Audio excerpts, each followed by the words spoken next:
politique et économique.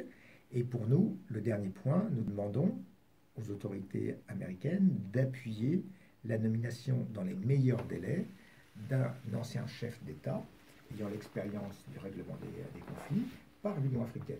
Car nous sommes dans un problème africain qui doit d'abord être réglé entre Africains avec l'appui de la communauté internationale. Donc pour nous, il est urgent de voir un médiateur facilitateur qui interviendra et qui veillera prioritairement à rétablir les libertés individuelles, à ce que tous les prisonniers d'opinion qui sont emprisonnés illégalement soient immédiatement libérés, que tous les leaders de l'opposition qui font l'objet d'assignation en résidence puissent retrouver leur liberté d'expression et de circulation. C'est seulement lorsqu'il y aura cette liberté recouvrée qu'on pourra organiser un dialogue et une transition, avec notamment nécessité de recompter les votes et les voix du 20 mars pour préparer un deuxième tour dans de bonnes conditions. Merci. Je voudrais juste préciser encore, c'est un peu pour faire comprendre qu'il y a eu beaucoup d'enlèvements au Congo-Brazzaville et nous avons tenu à ce que le gouvernement américain puisse avoir un œil là-dessus parce qu'aujourd'hui, nous voulons savoir exactement où sont ces personnes qui ont été enlevées à l'intérieur du pays, à Pointe-Noire, à Brazzaville. Donc, il y a les services de droits de l'homme. Nous avons établi une liste et le gouvernement congolais qui dit aujourd'hui qu'il n'y a pas de président congolais saura nous dire exactement en face de ces autorités qu'est-ce qu'il en est exactement. Donc, nous tenons aussi à ce que ceux qui sont aujourd'hui au Congo-Brazzaville nous aident parce que nous avons besoin des preuves.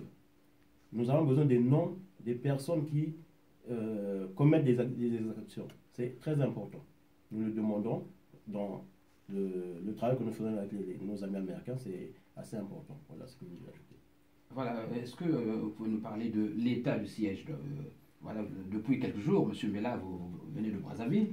Alors, est-ce que vous pensez que le général Moukoko est maintenant libre de ses mouvements? Non, la situation ne fait que s'empirer parce que tout avait commencé par le général Moukoko, puis en plus il y a eu notre ami Okombi Salissa et après c'est Madame Claudine Mounari.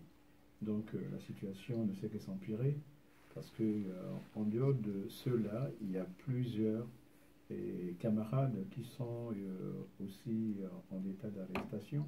Je voudrais parler de Jean Gwabi, je voudrais parler de Libungo Ngoka Anatole, je voudrais parler de Jacques Banagansala, et il y a d'autres que j'ignore, mais nous savons bien qu'il y a déjà plus de 50, voire plus de 60 arrestations dans l'ensemble. Alors, c'est une situation très préoccupante.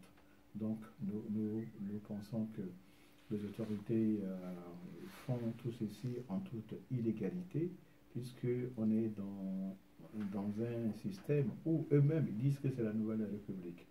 La Nouvelle République voudrait qu'il y ait une démocratie, qu'il y ait une liberté. Nous ne savons pas pour quelle raison tout ce monde est en état d'arrestation.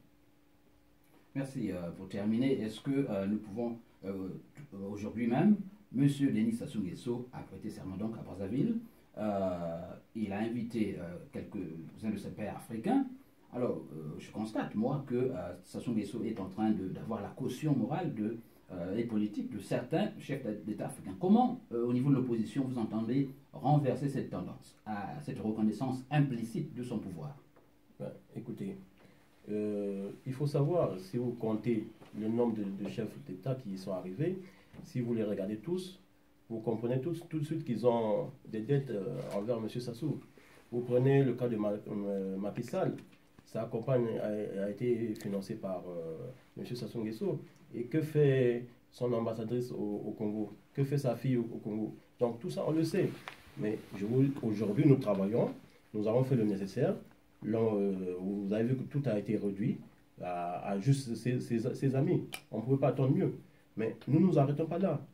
Nous avons des démarches que nous devons mener auprès de l'ONU pour que tout ça soit invalidé et que on revienne aux élections et que le meilleur gagne normalement. Nous demandons cela à la communauté internationale qu'il y ait des élections saines au Congo-Brazzaville.